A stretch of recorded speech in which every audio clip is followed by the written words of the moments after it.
How are we all doing at the end of week, whatever it is in lockdown 11? I don't know, I've lost count. I've totally lost count now. It's been a busy last few days for me as we prepare to reopen schools. And I know lots of parents are struggling to know what to do. Before our doors closed in March, we gathered in the playground socially distantly, which was an alien concept then, and we sang together. That's sort of been in my head as I've walked around and prepared the school for the new normal. Just memories of that last day together, all the kids and all the staff. And we sang together, we sang Into the Unknown from Frozen.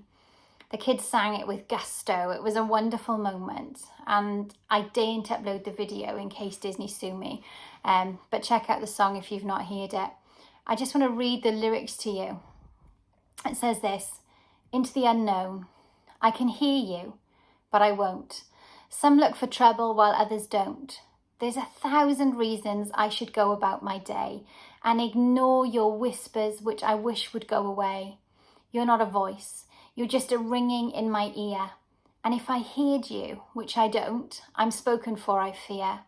Everyone I've ever loved is here within these walls. That choked us, I can tell you. I'm sorry, secret siren, but I'm blocking out your calls. I've had my adventure. I don't need something new. I'm afraid of what I'm risking if I follow you into the unknown. What do you want? Because you've been keeping me awake. Are you here to distract me so I make a big mistake? Or are you someone out there who's a little bit like me, who knows deep down I'm not where I'm meant to be? Every day's a little harder as I feel your power grow. Don't you know there's a part of me that longs to go into the unknown? Are you out there? Do you know me? Can you feel me? Can you show me? Where are you going? Don't leave me alone. How do I follow you into the unknown? And as I listen to those words, my head does a bit of a roll call of some of the people of God. Jonah. I love the Lion Storyteller Bible version of that story. Jonah the groaner. Jonah was a groaner, wasn't he just? When God called Jonah to go to Nineveh, he ran away in the opposite direction. He acts as though he has not heard the call. In the first sermon that I shared during lockdown, right back in March, back before Easter, I looked at all the bumbling idiots, I suppose you could call them, of our faith. The ones who try not to hear or to heed God's call. Jonah, Moses and others. The unqualified, the ill-equipped. I'm at risk of becoming slightly obsessed with Moses, but he's in my head for that line of the song, I've had my adventure, I don't need something new. There must have been so many moments in Moses' life when he just thought, I've had enough, not again, God, not anything else. He'd already been the baby in the bulrushes, a Hebrew baby raised by an Egyptian princess. He'd had an adventure, and then God calls him from a burning bush to lead his people out of slavery. And as we know, Moses argues with God. He doesn't think he's important enough for the task. He doesn't think he speaks well enough. He doesn't think the people will listen to him or believe him. He doesn't want to hear God's call. He wants God to send someone else, anyone else. But eventually Moses goes with the promise that God is with him into the unknown, into the wilderness for 40 years. And through the wilderness, he keeps going. He deals with a grumbling people. He receives God's commandments, an incredible high, an incredible moment, only to come down from the mountain where he's had that special closeness with God and find that the people he's leading have made a golden calf while his back was turned. They needed something else to worship. 3 months ago, many people answered a call. They stepped up as volunteers, as leaders, as key workers, anxious, afraid, ill-equipped, into the unknown. The song finished for us on that last day that we were open. The children, the staff, the parents left the school grounds into the unknown for what we thought was probably going to be 6 weeks tops, as did so many other people that day. From normal life, going about their day, into the unknown. 3 months on, I don't know about you, but I am flagging. I have certainly had my adventure. I've done my share of online quizzes. I've walked a couple of marathons for my daily exercise over the course of these last few months. I've watched all of the Marvel films in order. I have kids of a certain age. I've made sponge cake, fudge cake, cheesecake, Rocky Road. We've baked and made everything and anything. I've homeschooled. I've attended meetings in my kitchen via Teams. I've worked in the childcare hub. I've worked from home. I've juggled homeschooling, home working, and everything else under the sun like everyone else. And I am so over this whole lockdown thing. I think there's a common feeling of not being able to face the possible second wave, anxiety about stepping into this new normal. I'm starting to hate that term. A real fear of stepping outside of the walls that are keeping our loved ones safe within. And perhaps it was easier in the beginning, with that first rush of fear and adrenaline, to cling then to the Bible verses, to rally, to record the songs and feed the hungry, to be brave, to have courage. But now we're tired. We're all done with the whole thing. When I was a kid, my family used to go off to Spring Harvest every Easter, and it was always awesome. 5 days of feeling really close to God. And then on that last morning, there was always that fantastic service with a real sense of commissioning. And we went home, sorry to go, but with a missionary zeal, feeling like we could change the world. And of course, it never took long before I came down from that lofty mountain of feeling close to God and capable of anything, and collided with one of my own many golden calves.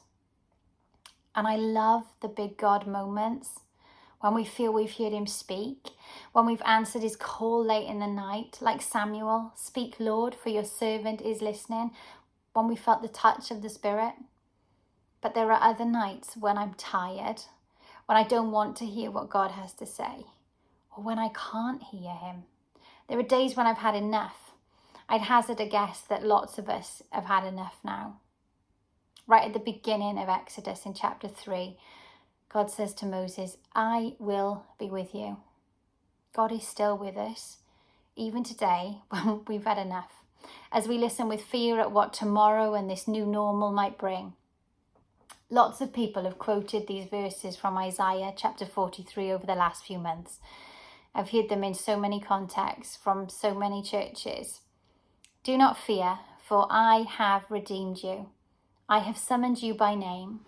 You are mine. When you pass through the waters, I will be with you. And when you pass through the rivers, they will not sweep over you. When you walk through the fire, you will not be burned. The flames will not set you ablaze." Verses that give us courage and strength and confidence. My favourite holiday destination is France. I love it. And I love the West Coast. I like the beach. Well, no, technically I like the sea. I'm not keen on the sand. But as kids, we would jump in the waves and attempt to surf. And when the boys were younger, we took them to Biarritz. The surf in Biarritz is incredible. The waves are huge. We stood in the shallows, our little family of 4, and Dave and I hung on to the boys for dear life as they jumped and shrieked with delight. And the waves just kept coming, and we feared they might be dragged out to sea. Wave after wave after wave. It's exhausting. When we pass through the waters, God is with us. Wave after wave after wave. My God is not the God of the moment. He is the God above and beyond all time and eternity. There is no unknown for him. There is nowhere that he won't be.